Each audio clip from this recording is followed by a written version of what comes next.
I'm going to call this meeting to order at 7:01 p.m. I'd like to start off by welcoming our mayor for the day, Grace Willett. Grace is going to start us off. We're all going to start with the salute to the flag.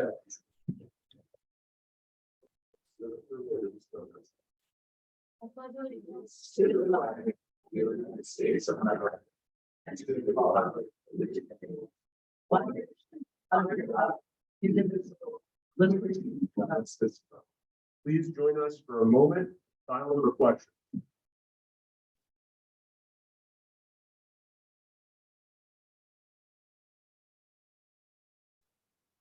Thank you. Now we're going to read. It says recording, yes. Notice. Didn't announce it, but it said recording. Yeah. In accordance with the provisions of the Open Public Meetings may be held in person or by citizens. Services and other organizations. This meeting is being held in person and broadcasted from Borough Hall, River Road. Public participation for the regular council meeting on November 24th, 2022 is verified by all and number was the web conference. Members of the public will be on mute until there's time for questions or comments, which will be announced at that time.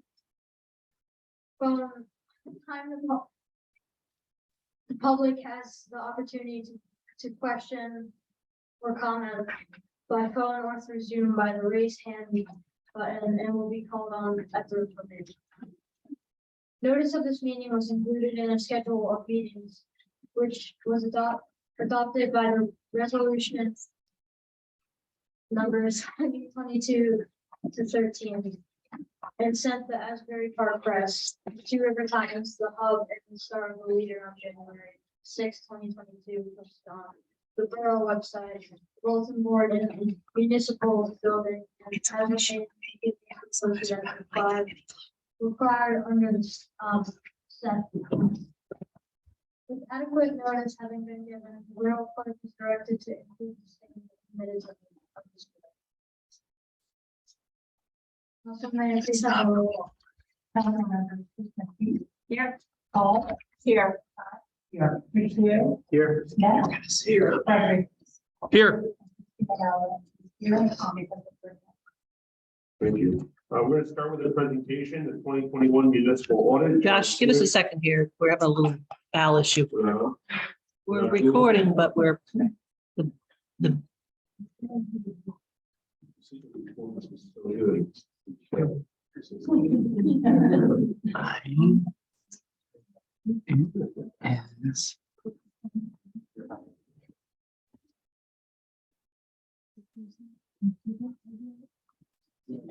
And this is the area right here. It should be coming up right here. It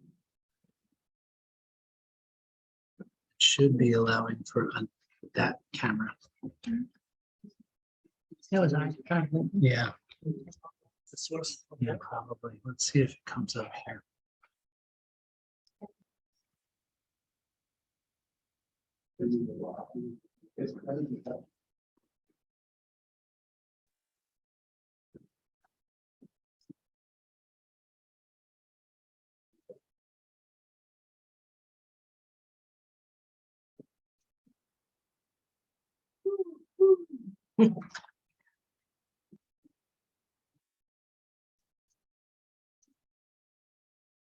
It's not meant to be today, huh? It usually would come up.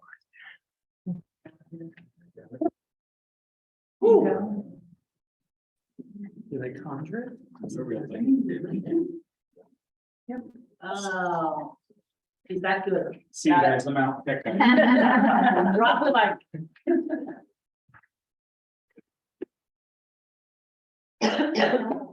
We're good to go? We're good, sir. Yeah. All right, so we're going to start off with the 2021 municipal audit. John Swisher, Supley, Clooney and Company. Thank you very much. There's no mic here, so I assume they can hear me. You're actually welcome to step up to the Whatever. table as well. That's probably better, Joe. Even better, I gotta put this close my eyes. I'm getting new glasses, so I'll be able to see these notes. My name is John Busher with Suffolk Cleaning Company, the partner on the job, as it were, in Fairhaven. It's our first year doing the audit for Fairhaven. The audit's required by law. Okay, you have to do an audit. Every municipality in the state of New Jersey has to have an audit by law every year.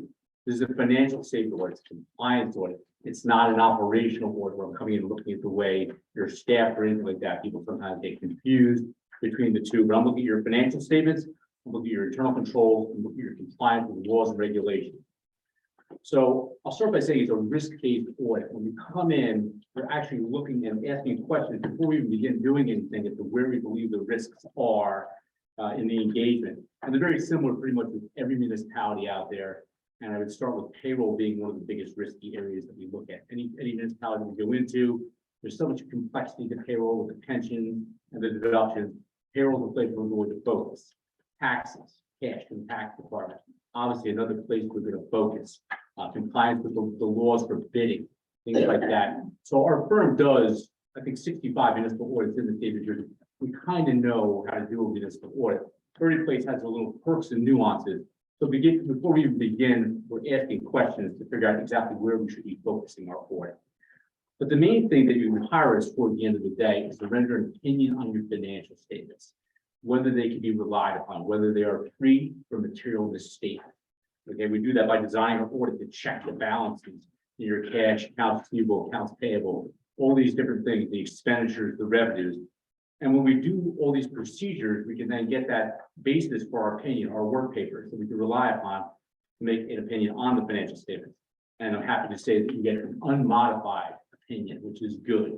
Okay, you don't want a modified opinion where perhaps there's something wrong with your fixed assets or with your accounts receivable, whatever it might be. So you get this unmodified opinion, and that's super important because that means you can rely on the financial statement when you're making decisions in terms of your budget. Obviously, you go through budget season every year. And you can have confidence in the numbers that you're looking at. But not just you folks, but obviously the public as well as federal, state agencies and your debt issuers, okay? When you go out for bonds, that's what they're looking for. One of the things you're going to concentrate on is to make sure that you have this clean opinion on your financial statement, which you do have, so that's good news.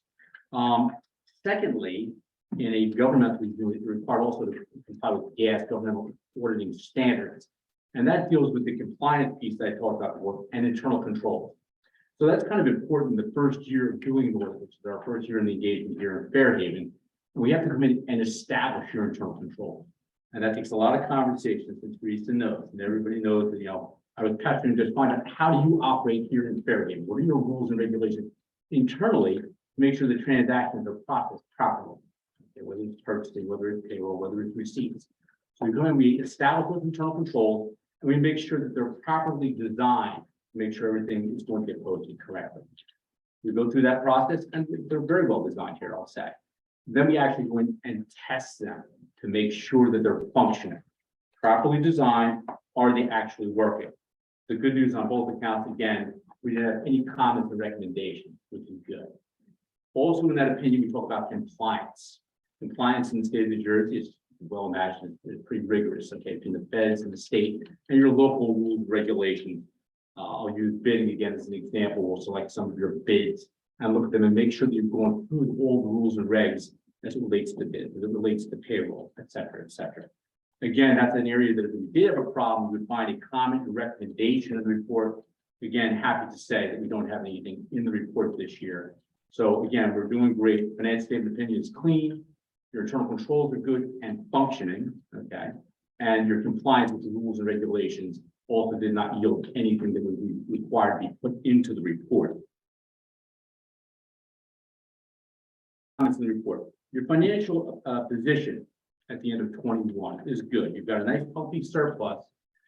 And on top of that, you're managing your surplus well. One of the things I like to talk about when I present the audit is managing surplus, regenerating surplus. So in each year when you go through your budget process, one of the revenues that you utilize is your own surplus. You have taxes, you have state aid, all these other revenues, court, municipal court, police, etc. But you also use part of your surplus as a revenue, kind of as a balancer, right? So what you don't want is a situation where you're using more surplus than you're regenerating. Okay. Each year, when you budget your revenues, go through your budget process, you're taking guesses at what you're gonna get. You'll have excesses in some of your revenues, and you'll also not spend 100% of your budget. And these things lapse and regenerate your surplus. So it's super important to make sure that that number that you're regenerating is at least as much as you're using as a revenue in the budget. That way your surplus is trending either level or up.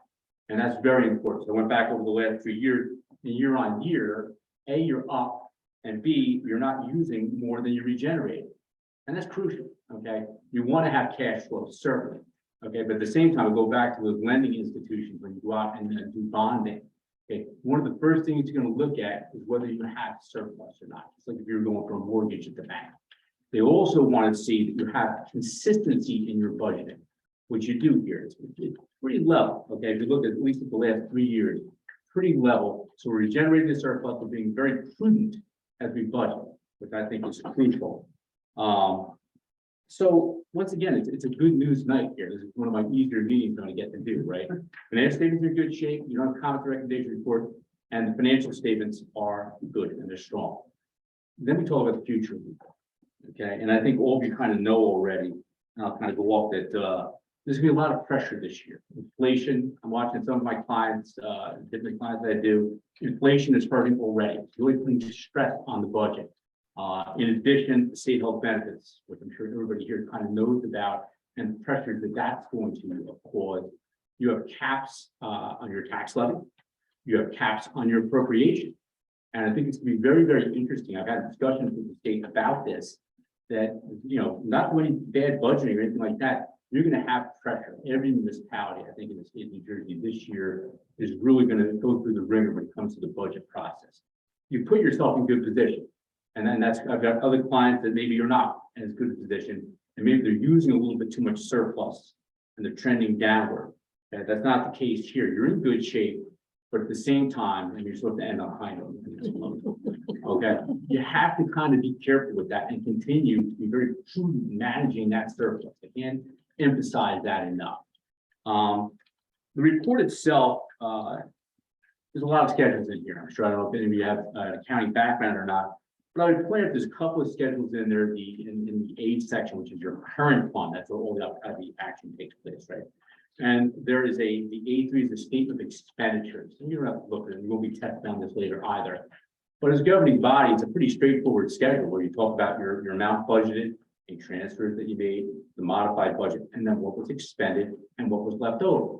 Okay, so you did all your process in terms of doing your budgeting, but you can look and say, well, how did we do? Okay, and see actually what happened. Same thing on the A2 on the other side, on the revenues. We anticipated revenues. How did we do? Okay, and you guys get on. Okay, you go back and look at those schedules. But as a governing body, once again, sometimes the budget gets done, you ship it off the state, and then you don't check after what happened. What were the results? The results in total were good for various. Okay, your surplus is up at the end of the year. Your revenues outstrip your expenditures, right? But you can go back on a line by line basis. So you could look at the quarter, you could look at construction, so you look at any of those various factors. You really kind of find out, take a deeper dive into how you perform. So those are some of the key schedules that are in the report. There's also obviously the capital section, talk about your debt, okay, that you have out there in terms of your bonding, etc. So I'm sure you probably will memorize it and have tons of questions for me. So I'll take the time right now to open it up and see if there's any questions. Do you have any questions? I think, sorry. Just wondering if you can elaborate a little bit more about exactly the issues, the challenge for this coming year in terms of, the caps that we have, dealing with inflation. Could you, maybe provide some more guidance on how to approach budgeting this coming year? Because I think we have already recognized in our finance committee that that's a key area of concern that we need to manage very carefully for next year. No question about it. I mean, I've kind of touched on the key points, and it's going to start with managing your surplus. So going back to it, if you don't have the surplus to even do a stopgap, for instance, okay, so if I go back to my schedule real quick, okay. You had you regenerated about $3.6 million surplus, only used 1.25. That's excellent. That's excellent. Okay, and your surplus is going to go up. So you trended up year over year, about $200,000 increase. You have some capability in there if you needed to take a 1 year stop to use a little bit more surplus. But then again, you've got to look at that double-edged sword in terms of going back, are you going to regenerate that in the next year? That's really where you want to look. In terms of the caps, okay, I'll be interested to see what they do. I've already heard some things on your appropriation side. They may give you a little bit more room, especially with health benefits. They know what's going on. So they're going to give you a little bit more opportunity. One of the things with the caps, they're good things to have and control taxes, but you don't want it to be in a year where just because I can't raise taxes, I have to lay people off, whether it's public safety or anything else. So you've got to kind of balance, it's got to be a balanced approach. What's interesting about it is in the appropriations cap, there's a cost of living increase built into it. It always has been. On the tax levy cap, not so much. There's nothing there. I don't know when they built that law, whether they really thought about that. I've actually had some conversations with individual local government services now to say, what are we going to do when you're up against it? It's a great point when you're doing your budget meetings next year. Where do we go? You would go out in theory, if you had to exceed the cap, you would go out for referendum. I'm not saying that that's going to happen here, but I have some clients that I know it's coming. And that's going to go over like a legend, right? Where you can actually go out and take a vote as to whether you can exceed, quote unquote, not like that word, because it's an arbitrary cap, right? They're picking a number down at the state. You're going to exceed that. It'll be an interesting year where it's really going to be tested. And I wonder whether the state's going to have to go back and revisit some of the things they put out there, because I don't think they expected this. When they designed it, they didn't expect if you're living in the year where we have 8% inflation. They didn't build that in. So it'll be interesting to see. But again, you know, I keep harping on the surplus thing. You've got to be very careful. And it's gonna be a tight year. It's just gonna be a tight year in a lot of ways. That you want to ensure you're careful with your surplus. Your revenues are kind of stuck. I mean, when you start thinking about it, your state aid revenue hasn't changed in X number of years. Okay, it's a solid number. The other revenues you take in, whether it's port, construction, they're kind of level. They're not going to change. Port may come back a little bit more after COVID, perhaps, but the rest of them are stable. So what's the balance? The balance are taxes and your surplus. And obviously you want to manage taxes the best you can, have the lowest increase you can, while still providing the services. That's really kind of where the challenge is. So you put yourself in a position here in Fairhaven where I think you'll be able to manage that pretty well. It's maybe not just this year, but obviously the budget should always get 3 to 5 year plan, right? Just like you would at your household, okay, looking out 3 to 5 years. That's really, I think, it'd be even more of the challenge. And then also looking into how debt service plays into that as well, and what your capital plans are. That I think is a place where you could see municipality almost kind of just taking maybe a more measured approach and reducing maybe their debt service a little bit. Hopefully that helps. That does, thank you. No problem. Mayor, may I ask I have a quick question. Come this way to you, Councilman Rodriguez. So you mentioned challenges in other municipalities. Can you give us 2 or 3 examples of things we can avoid? I'll be very careful. There will be no names. for that. You don't have to drop any. So I'll give you a great example. I've seen in some places. We've gotten a lot of money from the federal government lately, right? And a lot of this COVID money, which is very much needed, fantastic. If you take that money and you use it on operating costs that don't go away, but then the money goes away, that's bad. Okay. And the prudent municipalities have taken it and used it for one-offs. Okay. And so do something capital. When that expense drops out, the revenue drops out, and you're in great shape. One-offs in general. Okay, I was thinking sheet 10 in the budget. I'm sure you guys will memorize the budget as well. That's where your kind of your special revenues go. You got to get the approval from the state on. I don't like those that much. As long as they're matched with one-time expenses, they're fine because they're not reoccurring. Okay, that's a place where you really kind of get into trouble. Another area, the reserve for uncollected taxes. I don't want to go too deep down into the county rabbit hole, but you know, you have to pay the school and the county all their taxes, regardless of whether you collect it or not. So you have this thing called the reserve for uncollected taxes, an allowance for doubtful accounts, if you will.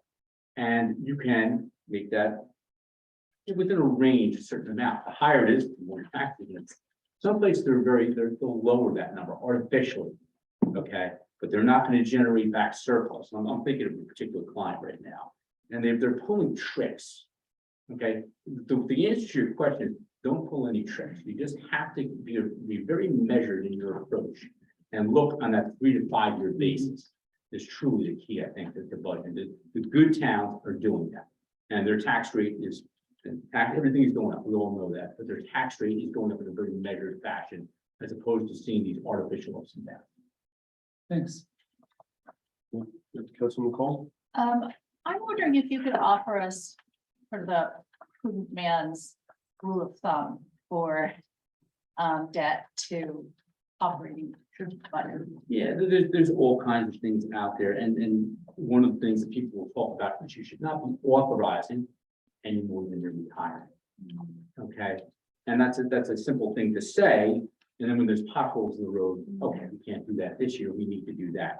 If you can keep yourself in that, it would be great if you, I can't remember the last time we issued here at the time, we're to find out, because the rates are going up now, right? Yeah. So obviously, some folks hit it right, they were ready to issue in that particular year. You want to manage your debt service so that you're timing out your issues as another issue is coming off.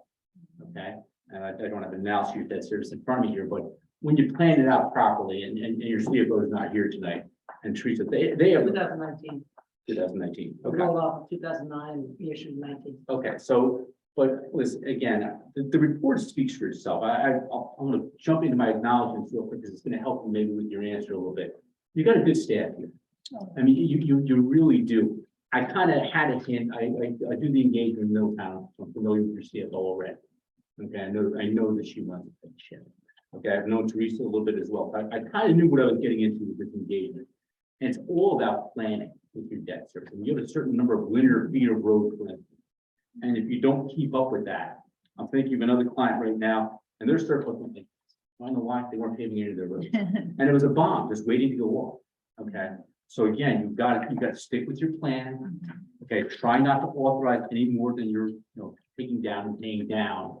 And then making sure that you're kind of laying your debt service so that you have that where it drops off and you come back in. I'll bet you right now, if you put, you guys probably already have an idea of when you're gonna be able to issue again.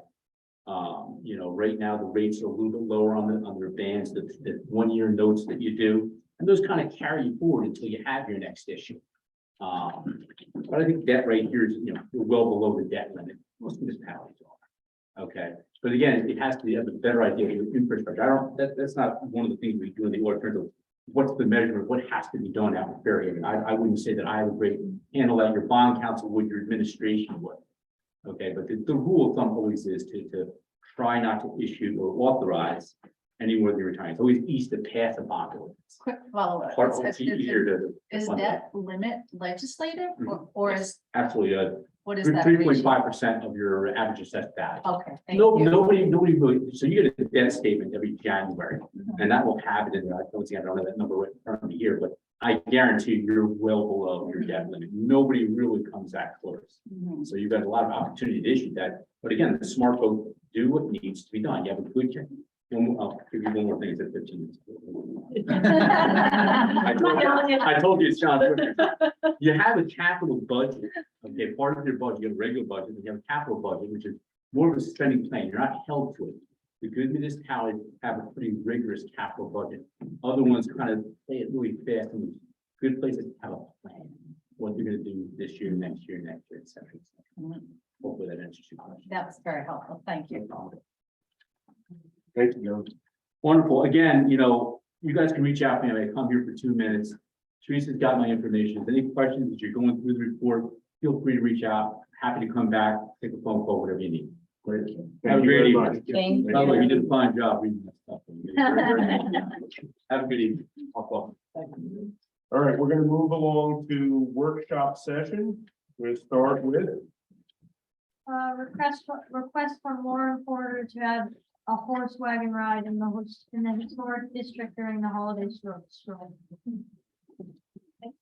Yeah, they don't hear you at home if you don't stand by, stand up in front of us. Yeah, sorry. hi Lauren, how are you? You want to tell us just briefly? what you do here? So in the world of providing people with moments that will make them feel proud and happy to pay taxes, the town of Fairhaven, but won't cost anyone any money. We are trying to make the tree lighting and holiday stroll, I believe, a little bit more enjoyable for some of the families in town. So we contacted the horse and carriage company that does it in Redneck. And they have a horse available on that Friday night for 3 hours that we discussed doing a route through the historic district. I did contact Chief McGovern, to go over any rules or how we would like it to roll. So we talked about the route and the amount of time. It would be an every 20-minute ride.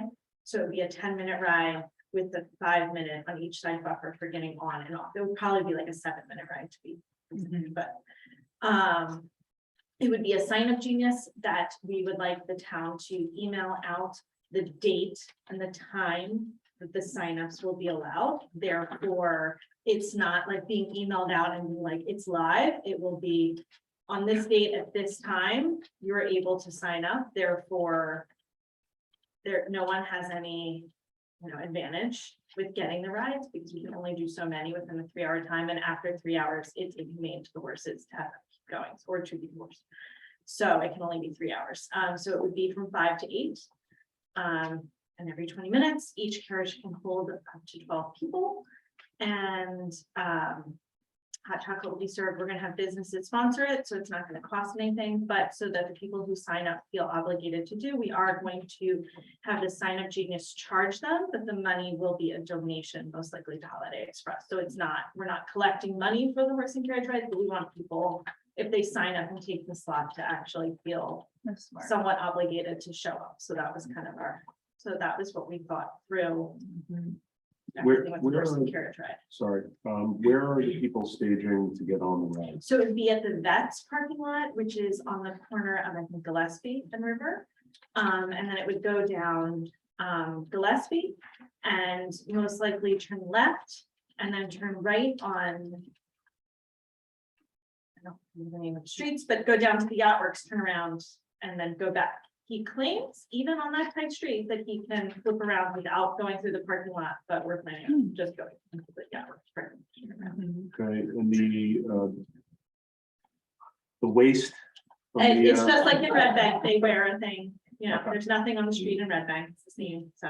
And Chief, any concerns from your No, part? we really spoken, the only thing we question is they can make that turn, but if the carriage, He claims he can, he's gonna come and test it out, but he claims. yeah, he can. then if we have to change the rule, we'll be. Yeah. Come over better. So we're gonna test it out. I think that will be fine, either way. we'll be- Any questions, Anderson? I would just offer a comment. It's lovely and I helped, well, many years ago when it was started in Red Bank and there's big, beautiful bells and it has just a really beautiful atmosphere and sign your kids up, you'll have a great time. And I think it's lovely that you're doing it. Hopefully the road can expand maybe in time. Yeah, and this year there's only one available, like if there is a good response, the next year we can have like, rotations of them going and have more than one, but we figured this was a nice way to start and not go too far out, because we are gonna have a couple businesses sponsor it so that the cost is covered. Councilwoman Christopher? Are you, first of all, thanks for putting this together. This sounds really like a great addition to that scroll.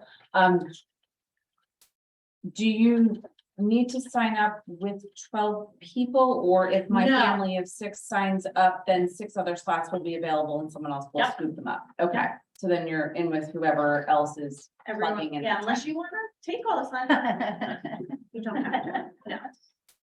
Okay, great, We were trying to figure out how to get the most people on sure. as possible, but you need time for them to go on and off. And then there was talk about having the ride be shorter, but then it's kind of, once you get on, like, do you want to get on for like 3 minutes and get off? You kind of need it to feel like a ride, so. Thank you, Lord. Thank Do I have you. a motion to approve? Motion. Second. All in favor? Aye. Anyone opposed? Great, thank you. Thank you. Next up, 2022 best practices inventory. Just the governing body and the public, you'll all be aware of and be familiar with the state of New Jersey sends out a best practice survey every year for the last 10 years. They have on it mandatory or what they call scoring questions, and they have on it just questions that are advisory in nature. In order to not worry that they're gonna withhold your state aid, you have to have at least a score of 24 or more in the survey. I'm happy to report, and you have a copy of it, the questions. Fairhaven's current score is 31. We submit this electronically to the state, and it's something that we work on jointly. I want to thank Allison for her assistance and Colleen Lapp, our CFO, Nancy, Britton, our assistant CEO, and myself, worked on this together. And I'm happy to answer any questions on the report itself, but it's a good solid effort on the Borough Fairhaven part. Anyone have any questions? Well, I thought we scored very well because this is my first year. It's the first time I've seen it. And my only question was, I wonder, does this annual process give you an opportunity to reflect on anything where you think there's room for You improvement? know, that's a good question, Councilwoman, and what it really does is, it states wisdom, when you go to the unscored sections, Mhm. and you'll see certain things, Yeah. it's usually an indicator that they're gonna make it more important. If they roll out something new, let's just say it was stormwater management, something like that. Right. And in year one, they're gonna ask you a question about it, what you're doing. In year two, they might ask a little more elevated question. By year three, they might actually put in the scored potential. So it does give us some of the heads up. Some of the ones they don't necessarily ask the same questions every year, but they tend to hit certain categories every year. You know, personnel is a perfect example. I'm happy to report that this year, in the past, you know, past couple of years, we did not have our new personnel manual, but now we do. So there are certain areas where we, you know, we try to get better with each year and look at what they feel is important. Raise our hand. Well, 31 is a good score. Thank you. Any questions about it? There are a motion to accept. So, Second. All in favor? Aye. Anyone opposed? Thank you. The next two items on workshop, I don't know if you have these on your agenda. We just added, we got a late request from lawn signs for youth wrestling. We'll start with that one. Request for 10 lawn signs for KARFH Youth Wrestling sign ups until November 9th. They have a problem with that or any questions? Do I have a motion to approve? Second. All in favor? Aye. Anyone opposed? Thank you. We also have,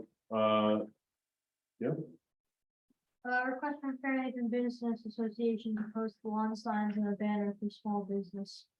Saturday, 11/26 and holiday stroll and Santa in the park. So moved. any questions? No. Good.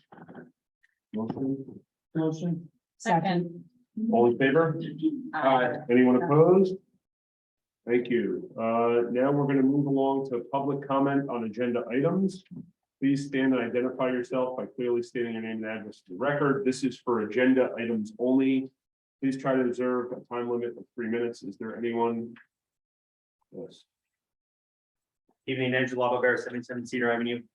If I have a question on the audit, but Mr. Switzer isn't here, is there a way to address the question? Teresa. That's what may be it is. able to. And if I can answer it, then you certainly can send me an email. Send me an email, I'll send it to her. Perfect, thank you. It's fine. Okay. Is there anyone else here? An agenda item only? I'm James Keeler from 167 Buttonwood Drive. Okay. I had a question regarding resolution 224. What exactly is the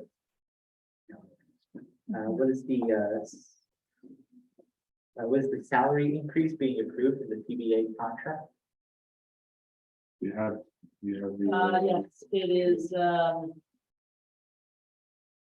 don't have it in front of me, but it's 4.25 in year one, 3.5, 2.5, 2.5. That's right. Thank you. Thank you. Anyone else? Is anyone on Zoom, Teresa? Yes, Kristen Poey is, has a hand raised. Cool. Go ahead, Kristen, you can talk. Thank you, Teresa. Kristen Hoey, 268 Dartmouth Avenue in Fairhaven. I just wanted to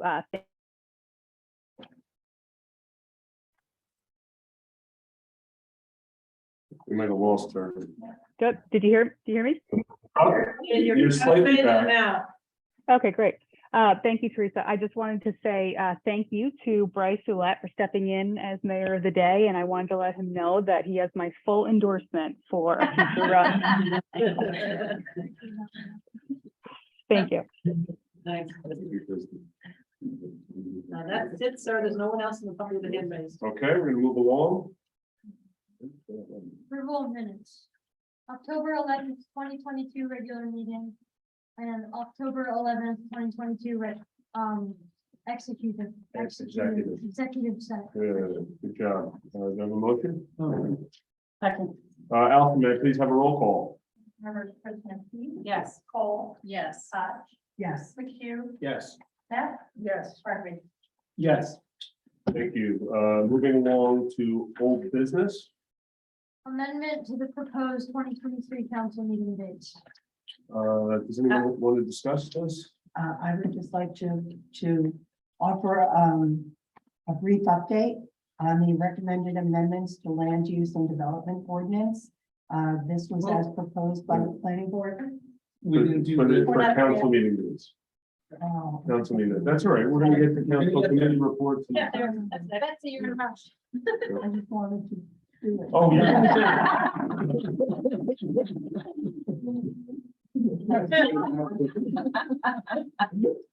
Does anyone have anything they want to discuss on the council committee dates? These ones that were highlighted, were they changed? I think Those those were the are ones that we discussed at the last meeting. And I gave you the calendar. Nothing was changed between then and now. No. My only comment is that we have two meetings that are swapped to Tuesdays back to back. I suppose it's fine. It's always just challenging when there's days off at school and then a meeting is pushed to a Tuesday, but that's just a side comment. Anyone else have anything? I don't. Do I have a motion to accept? Second. All in favor? Anyone opposed? Thank you. Betsy's waiting. Proposed land use ordinance modifications. Okay, so I do have a brief update on the recommended amendments to land use and development ordinance that was proposed by the planning board. Unfortunately, our attorney, Ray Cannon, couldn't be here tonight. And at the November 14th meeting, he will present our planners, which are ARH Associates, final draft. And at that time, the final memo will be available to the public. But as of today, we don't have them. Great, thank you. Moving along, New business, council meeting, council committee reports. good. So we're going to start off with finance with Councilwoman Knapp. So the finance committee has met this past week, and we talked about a number of issues, already looking ahead to the budget next year.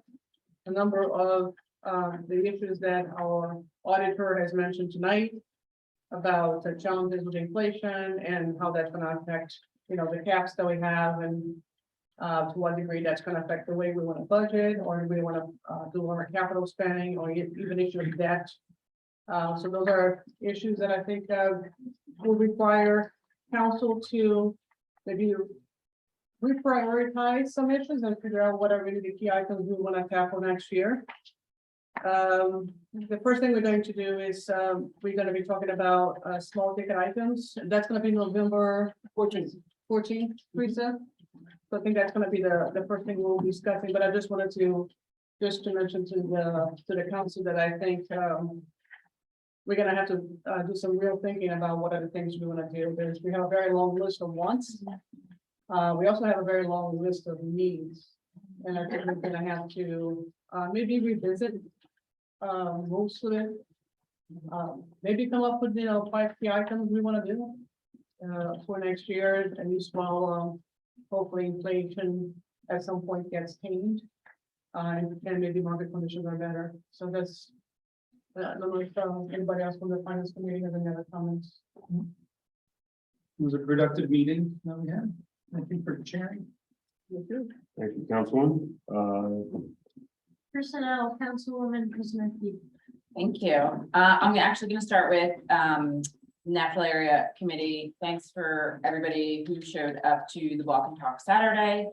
And looking ahead to this coming weekend, it is the Natural Area Volunteer Weekend, 9 a.m. to 1 p.m. Saturday and Sunday. We have multiple projects going on. There is a sign up genius, although you don't have to sign up and you don't have to stay for 4 hours. Come for an hour, come for all 4 hours, come Saturday, come Sunday, come both, bring children, bring grown-ups, bring whoever can help pull some vines and help take care of the natural area. It's a lot of fun and, hopefully the weather cooperates. So if you need more details, it's definitely on the Natural Areas website, and I'm sorry, Facebook page, and the Borough is pushing out information for that too. Shifting to personnel tonight, we have an appointment for a part-time administrative assistant for the Department of Engineering DPW. Looking forward to Teresa Robinson joining us. And just by way of update on tax and finance, unfortunately, someone we had appointed recently was unable to proceed. But we have moved on with interviewing additional potential new hires, and we've met with one that we think is well qualified, and we would like to move forward with sending an offer letter on the same terms. So I just wanted to share that, and hopefully we'll be making that appointment at the November 14th meeting. And that's all I have. Thank you, Councilwoman. you. Moving along to planning and zoning and parks and recreation, Councilwoman Koch. Thank you, Mayor. I did give the update on the land use ordinance. Moving on to, however, our next planning board meeting is scheduled for November 15th, and our next zoning board meeting is scheduled for November 3rd. In terms of Parks and Rec, the townwide campout was a huge success last Saturday night. I'd like to personally thank our scouts, thank you, and the rec committee for their efforts at making this such a successful evening. Record numbers of our residents attended. Unfortunately, due to weather, the Halloween Icon and parade was postponed on Sunday to next Sunday. The Icon will be at 3 o'clock. And the parade will follow at 3:30. All of this will start at Sportsman's Field across from Millwood School. The parade route will go down Hills Road to River Road and end at the firehouse. There will be prizes awarded for various categories for both individuals and groups that participate in the parade. Lastly, Veterans Day is scheduled for November 11th. Once again, this year, we will be distributing signs to our veterans to show our support for their service and their sacrifice. These signs will be funded by a contribution made by the Foundation of Fairhaven. Clarissa Borough, hopefully I'm pronouncing her name correctly, is chairing this effort, and her committee will be sending out information to all of the veterans in our borough to let them know what our plan is. And signs will be delivered to our veterans the weekend of November 5th, and they will then be collected the following weekend, November 12th. And that is it. Thank you, Councilwoman. Councilman McHugh, Police, Fire, and OEM, followed by Engineering and DPW. Thank you, Mayor. Police, fire, OEM, the departments are, looking into their small ticket items. Finalizing those, especially with fire. I think they almost led the way with the 3 to 5 year plan, replacing oxygen tanks and everything like that on schedule. Obviously take into consideration inflation is up everywhere. So looking forward to hearing what their needs are. Engineering DPW, thank you to the personnel committee. I think hiring this administrative assistant is really going to help free up Rich and Nick to get more involved and do the work that they are trained for and they have the expertise in. So there should be some good efficiency there. So thanks for that. That's it. Thank you. Thank you, Councilman. Next. Borough Facilities, Councilman. Thank you, sir. Let me start with Bicentennial Hall. There was an RFP that went out with this request for proposal for architects. I think we got one back. And Nothing back yet. Tomorrow. well, we got we got a decline back, right? Is that? Yeah, we had 3 declines and we only have one other person that. Yeah. Possibly will submit by tomorrow. Yeah, this was sort of our course a couple of years ago when we started the project. So hopefully we'll get something back that the council can take a look at.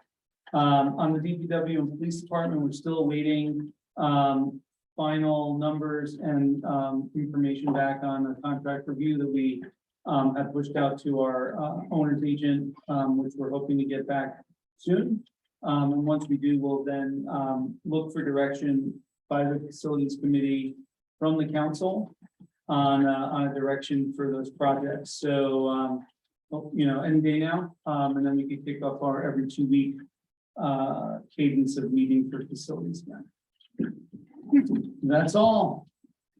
Thank you, Councilman. Oh, did you? I think I Go do. ahead. Maybe we could talk about it at another forum. I don't want to derail the reports. It's my position that facilities committees topics are best discussed here, and maybe there's some aspect of it that is committee. But I worry about ending up in a similar position where, as a member of council, I'm deprived of information that impacts my ability to make a decision I'm comfortable with on behalf of the residents. So I'll offer that for now and just suggest that perhaps we could talk about it. Yep. Okay, thank you. Borough Communications and Community Outreach, Councilwoman Cole. Thank you very much. For the day. I'll begin with the Environmental Commission. They're very excited to see the McCarter Pond project moving forward. I'd like to acknowledge work of its staff to facilitate this. It looks like it is going to be able to move forward and begin actual implementation before the end of the year. We can look forward to a letter of transmittal or some sort of memorandum from the Environmental Commission that we did a review of the DeNormandy Park, which won a unanimous vote from the Environmental Commission, and is looking to the council for a response plan as to what next steps might be. I imagine that memo will be in your packet next meeting. The green team has been very successful, worked hard all year, and thanks in part to staff and Nick and Rich and Teresa and Allison, and really some very dedicated volunteers. Stephanie Adams Rep, Kelly Flanagan, Bonnie Persivia, Robin O'Neill, Jenny, Kemal. There really is a core group of people that work very hard on this. Mike, you know very well how hard they worked. Lalini, you know yourself, and they reached the goal of achieving silver, which was not easy. So they're to be commended. And if you have an opportunity to thank them personally or acknowledge their work personally, I'm sure they would appreciate it. Safe Routes to School, I believe, received a gold. Is that correct? Yeah. Yes. I forgot to mention the Environmental Commission hosted a roundtable of the chairs of the various commissions, boards, and committees. Mine is the Shade Tree Commission. However, Al felt it was fruitful and that they were going to move forward to have another one, and I'll be able to give you more information as that moves forward. The Outreach and Communications Committee met. I was not able to attend. The things I can share with you, which I will do now, and then ask my co-chair, Councilwoman Kristen Keefe, if she has anything to add. But our hybrid communications platform has been progressing, and our goal was to really have this in place before winter, right? So by the end of October, beginning of the first council meeting in November, we would have this platform in place. And so far we are on schedule and under budget. So there'll be monitors, computers, some training, and no doubt there'll probably be a few bugs. So we'll see. And I would expect some give and take. Maybe we'll have to have a few tweaks here and there as we all learn it and begin to use it. But the good news is it'll be in place, and we'll be ready to switch to whatever meeting forum is required, given circumstances beyond our control. The only other thing I'll add, and I'll turn it over to Councilman Kristen Keefe, is that we'll be discussing our goals for 2023. And I'd like to welcome input from the community if anyone has any suggestions in terms of communications and outreach, which is really longing for a dialogue with the community. This is really the intention.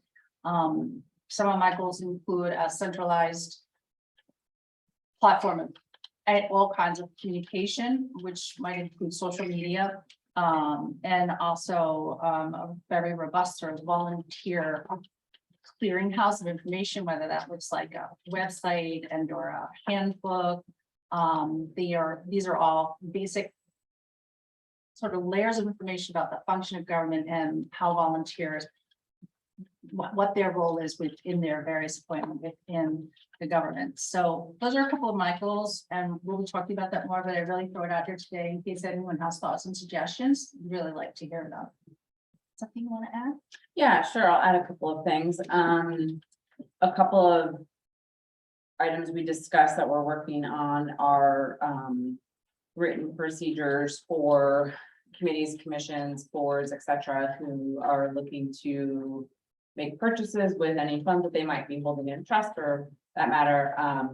So it's very clear what steps need to be taken for that to happen. So our volunteers can easily access the information.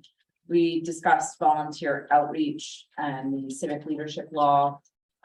We have a form that Allison, our broker, keeps track of that people can fill out if they want to volunteer and participate. So even if there's not an opening on that specific board, commission, or committee, your name goes on a file expressly stating what it is you're interested in. And then when a vacancy comes up, we can turn to that list for reference to select someone or you know, from the public generally, but that it at least provides us with some names. As we know, I think Councilwoman Cole, you're the one who kind of counted up and said we have more than 300 volunteers. Fairhaven runs on volunteers. So it would be great if people who are interested in participating could fill that form out and submit it. And let's see, what was the other item I was going to mention? Councilwoman, before you jump to the Yes. next one, is the green team added to that list? Yeah, I don't know if we updated that. Can we add that? So I don't know if the form itself gives a list, Okay. but we've talked about this in communications and outreach and kind of helping the public to understand all of the different opportunities that exist, because there are a lot and what they do are different. And part of that also it would hopefully include how many times these organizations meet and frequency, so they can understand the commitment. So for example, some meet very frequently, some meet 6 times a year. So, the amount of commitment would help people decide what they may be interested in pursuing. But that's a good point. So yeah, that's definitely something that's discussed in this civic leadership. And it's actually, it was a law that was passed back in 2009. What was the last item I was going to mention? One of the other things that the communications and outreach committee is working on is figuring out how to sync up the Borough calendar with a Google subscription tier, so you can click subscribe and then anything that's on the Borough's calendar will then auto-populate onto your own calendar. So that's something that we've been looking at and working on, trying to coordinate and organize. Maybe at some point we can get more granular, such as I only want the rec events, or I only want planning and zoning meetings, or whatever it might be. But at this point, we're just trying to get the general idea so that it's an easy add versus having to search out the information every time you're looking for a holiday event, and, volunteer opportunity or whatever it might be. So that's all I have there. Couple things, sorry. The Fairhaven Business Association is hosting its annual Shop Small Saturday on November 26th. The trolley will be running from 1 to 4. You can also look forward to a holiday open house at Bicentennial Hall to showcase our history, and also perhaps come by for a little refreshment. On December 9th from 5:30 to 7:30, there will be the holiday stroll and as well as the horse and buggy. Santa will arrive by fire truck, and there will be photos with Santa in the park. The East End businesses will be open late that night, and the Tower Hill Band will be playing on the porch at Forefront. Lastly, I would like to acknowledge that we all received a letter about an upcoming retirement of Reverend Johnson from Chris Chapel and Zion Church, and that's to take place on October 29th. But this happens to coincide with the 160th anniversary of Bicentennial Hall, as many of you already know. So I wanted to highlight that important fact. We're quite fortunate to have a historic treasure that can be enjoyed by the public. And keep it in mind, it's in need of attention. I think everyone cares about it. And I just wanted to call it out as one of our local treasures. And come by the holiday open house if you can. Thank you, Mayor. Thank you, Councilwoman.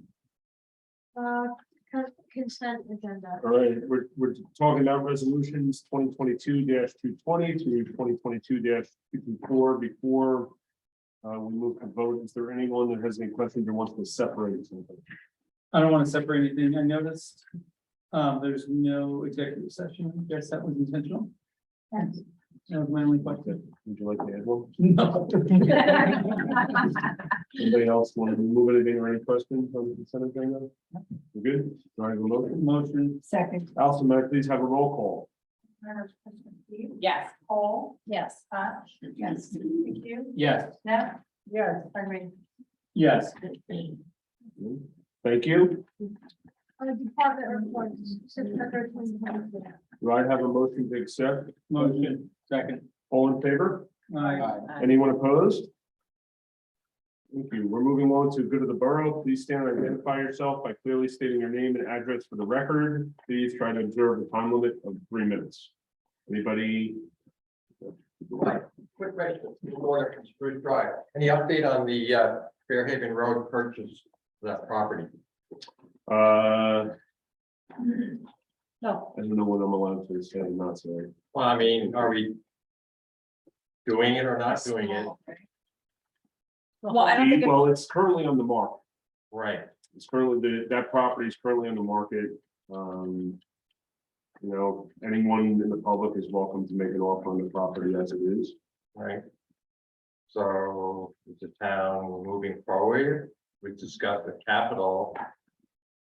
I'm just curious what's going on. I think it's fair to say the borough has an amount authorized, Right. for the purchase, and, at this stage of the game, Are we like in discussing to purchase it or we're not? I mean, the owner is aware of our offer. okay, so we made it all. Okay. Thank you. Anyone else in the public? Even Mr. Mayor, Council, Andrew Law, Barbera, 77 Cedar. Has there been any further discussion on the council to keep a running list of all the old business items?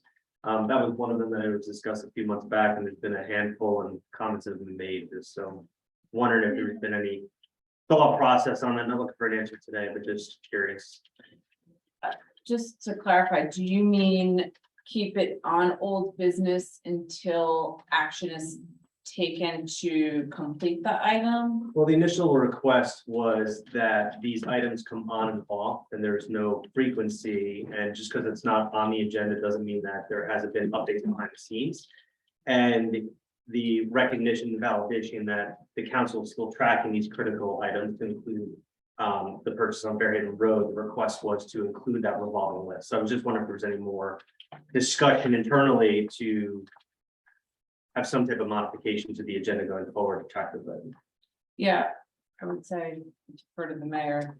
I'm- Typically sets the agenda and then. I'm aware of the request by Mr. Dorner. I don't necessarily think it's a bad request. I think it's something that we still need to work through and try to weigh how that will affect future meetings as well. That would be my answer to you. I totally understand why the request was made.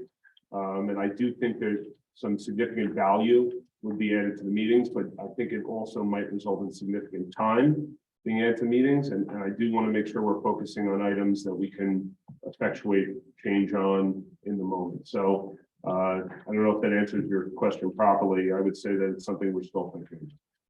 Thank you. Thank you. Anyone else? Yeah, may I? Sure. We have a resident. Oh, resident.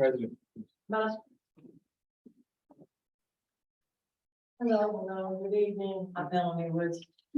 This Catholic Church. Thank you very much for bringing everything down. I really appreciate that. And I hope you will look about to show your appreciation, all you've done for the town It's the mandatory age in the AME church is 75, you have to retire. And during the next conference in May of 2023, we will have to mandatorily retire.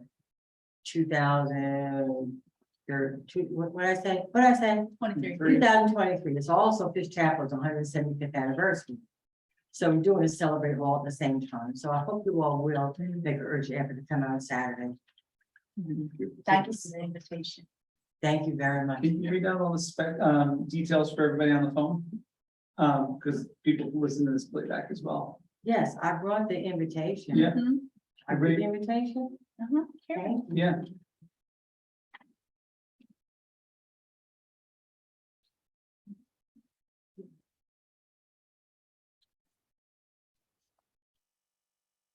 Thank you for the opportunity. Dear saints, parishioners, friends of Fish Chapel and Christian family, we are excitedly inviting you to join us in our celebration of the retirement of our beloved pastor, Reverend Thomas P. Johnson, on October 29th, 2022, at 11:30 a.m. We have arranged a spectacular luncheon event at the Raven and the Peach, 740 River Road, Suite 100, Fairhaven, New Jersey. Reverend Johnson will officially retire his pastoral post during the annual New Jersey AME Conference, March of 2023, which will coincide with Fish Chapel's AME Church's 165th anniversary year. We were born in humble beginnings in the waters across from Brown's Lane, when we were called Bethel AME Church. Later, we built an, at that time, state-of-the-art sanctuary complete with oil lamps and boiler heating design and assistance of General Bowen Fisk, Commissioner of President Abraham Lincoln's Freedmen's Bureau, and renamed ourselves Fish Chapel AME Church. As you may or not know, after many decades, we outgrew that structure, donated the building, and watched it grow, relocated around the corner to Cedar Avenue on 2 flatbed trucks. What a sight that was. And began work on our beautiful present sanctuary. We have historical significance within our borough of Fairhaven, cultural importance within our New Jersey AME Conference, and a legacy of devout honor and service from those heavenly worshipers and servants on whose shoulders we stand. We would be extremely honored to have you unite with us on this remarkable Saturday, October 29th. Tickets are moderately priced at $65 for a 3-course lunch at one of Fairhaven's finest restaurants. Payments can be mailed to Fish Chapel at 38 Fish Street or online through Give a Live Fish Chapel AME Church.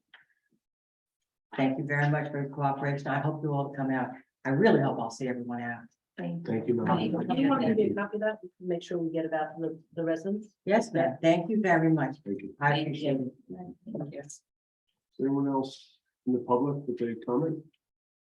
With the borough?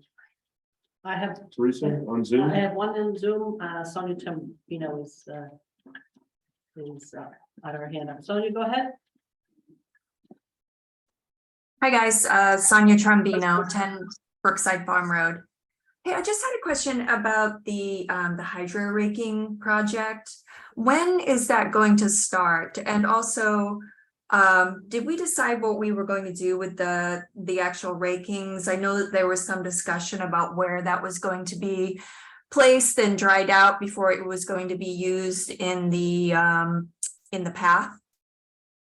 Yeah, so I think we were actually discussing it in December. weren't we? Yes, hopefully, or December, weather permitting. Yeah, so it'd be December, and then what was the end And from the spoil? when they take out the Yeah. vegetation, we're gonna de-water it on site.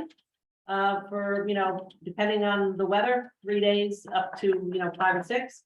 And then we're going to remove it and take it to the landfill. We're not gonna store it or use it here in the borough. When you say on site, do you mean at McCarter Pond? Yes, on the side of the pond. They'll set it up so the water drains back into the pond. Because I thought there was some concern about the odor of the hydro raking and is it covered? And I just, as a resident that who lives near that, I am concerned about that. The odor would really be, that's one of the reasons why we are taking it off-site after 3 days. Really comes when they actually start to dry out. This is just dewatering them. They'll still be wet when we remove them. I mean, significantly less wet than they were when they first come out, but they will not be dried out yet. Will it be covered or will it, I'm just concerned also about dogs and people climbing on it. It'll be fenced in and, you know, it will be, almost like, I want to say like a tight cage with a screen in the bottom. I haven't seen the actual picture of it, but, they do this on a regular basis and, I'm sure we'll have the safety considerations, that it won't be an issue. Yeah, I'm just concerned also about the sightline of what it looks like, considering that it's would be right on Fairhaven Road. That's the main thoroughfare. Just We concerned. don't about expect it to be that. much more than 2 weeks in total. Okay, well, if you can just please take the odor and how it looks and safety into consideration, I'd appreciate that. Absolutely. Thank you, Sonia. Okay, thank you. Is that it, Teresa? That's it, sir. No other hands are raised. I just want to call out the significant achievement by the green team for silver. It was a huge undertaking. 20 months ago, when we started the green team, worked with the previous mayor, people from both sides of the aisle, all different backgrounds, which continues today. Counterpart, Councilwoman Cole, and just so impressed with their flexibility, their agileness, and shows how much more sustainable Jersey is than just a subsidiary of the Environmental Commission. Majority of our points working with the police department, keeping with traffic safety officers, training the crossing guards, and also just as a council person that helps direct what can we do better, what's important for this town. Again, with the police department, something as simple as taking back prescription drugs so they don't get flushed down into the toilet or end up in our landfill. All very important stuff. DPW, very proud of them and just their ability to, even people who left, to kind of tap out and say, this is too much. When someone else come in, it's just been a great team effort, and I applaud them. We met our goal. The member of the public, Stephanie Adams, has raised her hand.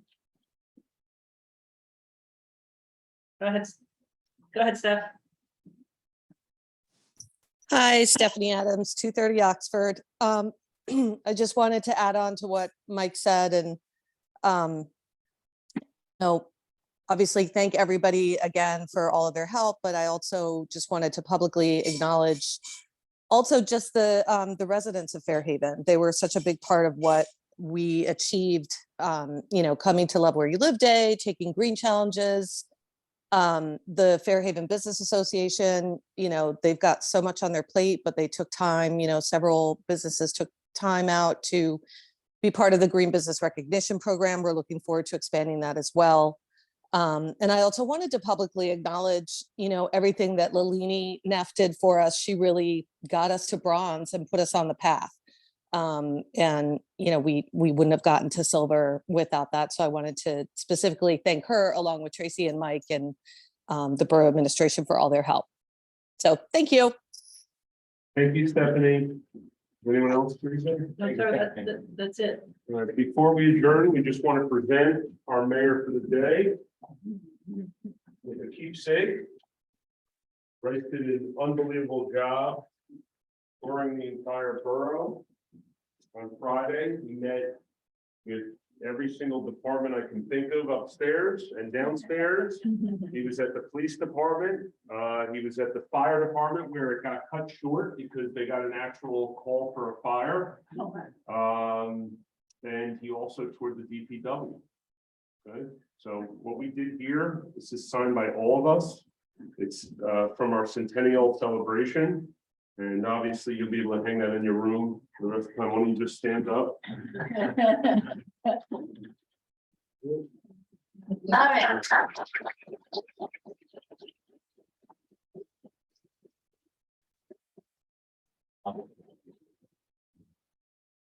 And Bryce's opportunity up here was based on a live auction, a PTA event. So I just plug that for anyone next year. Donate to the PTA, good things happen. With that being said. Adjournment, do I have a motion? Motion. Second. All in favor? Aye. Anyone opposed? Good night at 8:11 p.m. Mayor, you're running great. I think it's right running it. Wow. Right now. Did you guys enjoy photographs and that?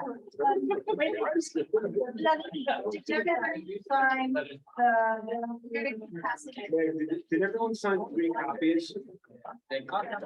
Right. What'd you think about the DPW? Yes.